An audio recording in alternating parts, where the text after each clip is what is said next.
Una serralleria del Guinardó té des de l'any 96 a l'aparador de la botiga una escultura de la mascota dels Jocs Olímpics de Barcelona 92, el Cobi, fet amb 6.000 claus. L'autor de la figura, el Jordi Suari, va ser l'encarregat del manteniment dels panys i les claus que obrien els pisos de la Vila Olímpica.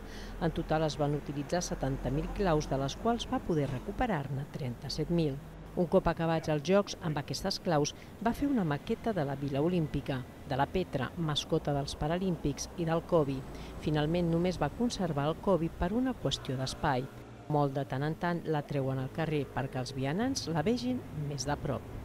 A partir del 96, que no sabíem què fer, doncs va donar la coincidència que nosaltres vam agafar aquesta botiga i que vam situar el Cobi perquè vam veure que hi havia un espai que semblava fet a mida. Vull dir, no, vam obrir la botiga, vam prendre mesura i vam dir, aquí cap, no? I el vam posar aquí des de llavors fins aquí.